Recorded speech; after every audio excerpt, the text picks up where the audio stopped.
on ground floor. We're going to head up to level 2 to go to SoCom to interview Rose Thomas.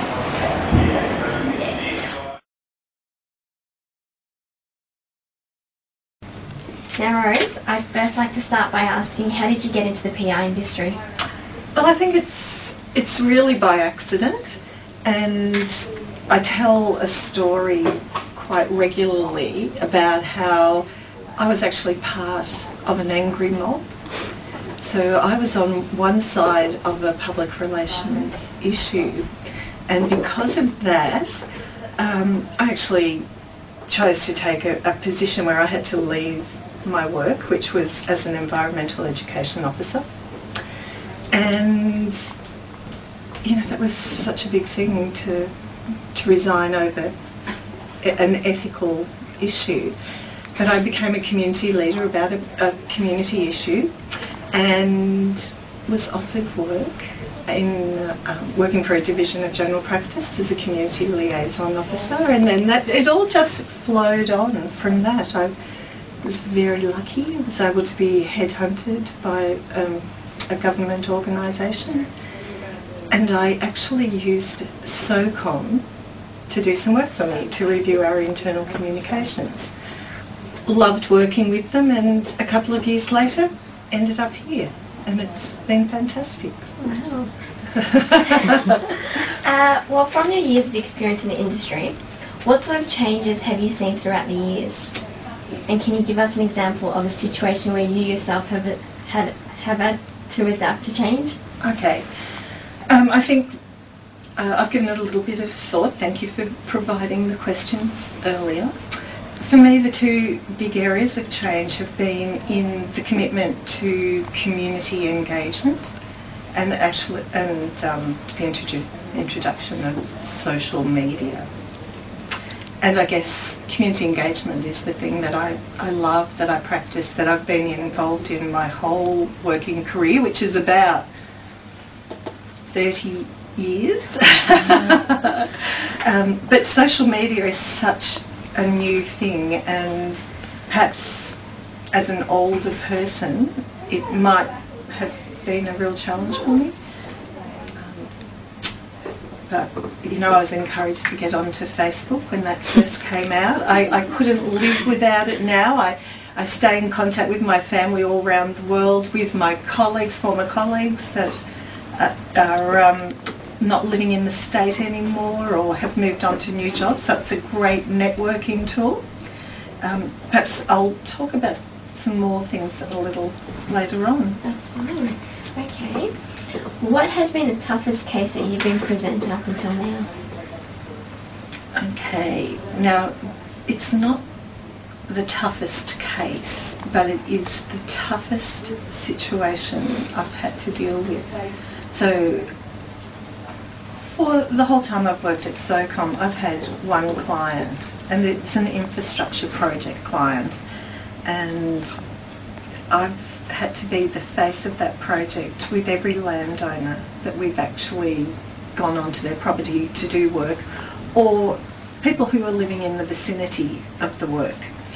And I've met a person who was the angriest person I have ever met, and he was very, you know, I recognised that we are never going to be able to change his views, but at one point I went to have a face-to-face meeting with him. He'd asked for me to come and see him, so I went to his place. When I got there, I found out there were 40 people. He had actively engaged with his community, the local residents, and got them to come to my place, and that was a bit of one of those oh my God moments. What am I going to do? But it was, in the end, it was terrific. It highlighted a number of things, that this was a community where we hadn't probably provided them with the information they needed in the ways they needed it, so that lots of learnings out of it in terms of improving the communications for that particular small township. Another really big learning was that in fact sometimes meeting someone who's quite angry in a group can actually be a better thing. There were people there who actually helped modify his behaviour, and I was able to get my messages out. We got some really good ideas about the way forward. Ended up having a series of community meetings and letting people know through the ways that that little township expected. You know, they didn't get the large newspapers. They depend on their notices through the kinder, through the school. So it was a fantastic learning opportunity. Alright. Change can be a difficult process to adapt to for a large majority of people and can take time. Being in a fast-paced environment such as yourself, do you think that public relations industry manages to embrace innovation and change? Look, I think you have to. You've got no choice. If you don't adapt, accept it, trial it at least, then you're probably not going to survive in business, in terms of a business. And if you're a practitioner, yes, I'm not sure how satisfactory your work life would be. How does SoCom encourage innovation? Okay, well, I'm really lucky. I think we encourage it, and in fact we have that concept of innovation in our guiding principles. So our guiding principles are start with think. So each of those letters is one of our principles, and two of them are key to that question. And one is N, which stands for new ideas, and K is for knowledge, and it's sharing of knowledge. So we encourage it because it's just a core piece of our work life. It's expected of everyone to share any information that they have. You know, we have team meetings where we'll actually talk about our guiding principles. We'll talk about new technologies. Some of the other things that we do include training. So just recently our whole team, 16 people, had a training session on new media and how we might apply them to give best examples to our clients.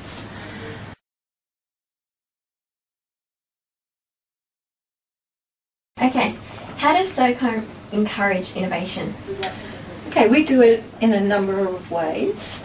In terms of a philosophy, we include innovation in our guiding principles. So think, SoCom, each of the letters in think stand for one of our guiding principles. So, for example, N is for new, it's for new ideas. It's about how we look for new ideas, how we share them. And the K, knowledge, is also about sharing them. It's about respecting the knowledge of the people within our business, about knowing that